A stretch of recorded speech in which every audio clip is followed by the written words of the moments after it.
What if I told you that your dreams hold the key to understanding your deepest desires and fears? This isn't just a fanciful idea, but the cornerstone of one of the most influential psychological theories in history. Welcome to the world of psychotherapy, as envisioned by the father of psychoanalysis himself, Sigmund Freud. Born in 1856 in what is now the Czech Republic, Sigmund Freud would go on to revolutionize our understanding of the human mind. But before we dive into his groundbreaking theories, let's set the stage. Picture Vienna at the turn of the 20th century, a city buzzing with intellectual fervor, where ideas about science, art, and the human psyche were evolving rapidly. It's in this environment that Freud, a neurologist by training, began to develop his radical ideas about the unconscious mind. He proposed that our behaviors and thoughts are driven by hidden forces lurking beneath the surface of our consciousness. These forces, he believed, were often rooted in childhood experiences and repressed desires.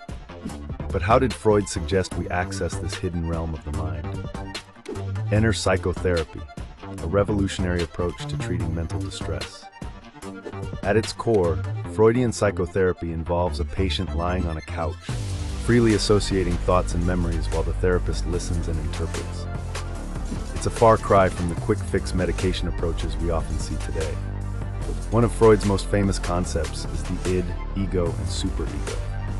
Imagine these as three characters in constant dialogue within your mind. The id is like an impulsive child, always demanding immediate gratification. The superego is the strict parent, enforcing moral rules. And the ego? It's the mediator, trying to balance the demands of both while dealing with the realities of the outside world. But Freud's theories didn't stop there. He also introduced the idea of defense mechanisms, ways our minds protect us from uncomfortable truths. Ever found yourself making excuses for a mistake instead of admitting fault?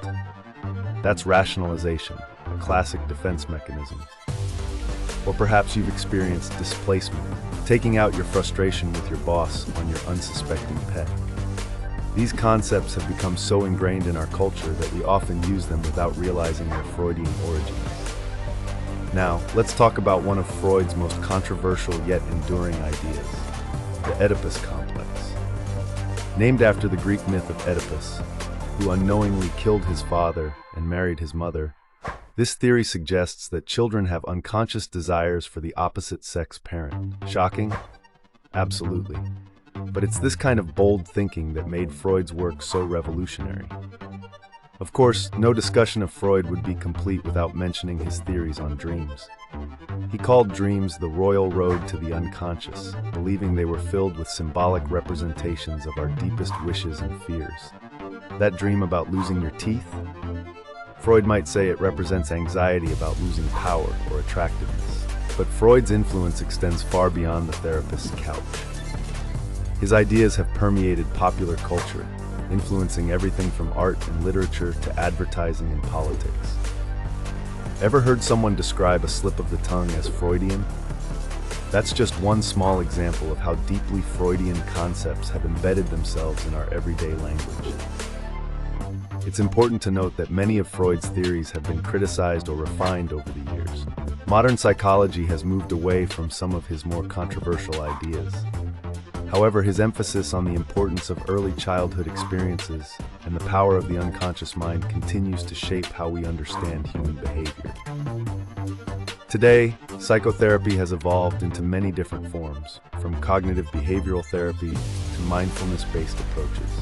Yet all of these owe a debt to Freud's pioneering work. He opened the door to the idea that talking about our problems could be a powerful tool for healing. So the next time you find yourself analyzing a dream or catching yourself in a Freudian slip, remember the Viennese doctor who first encouraged us to look beneath the surface of our minds.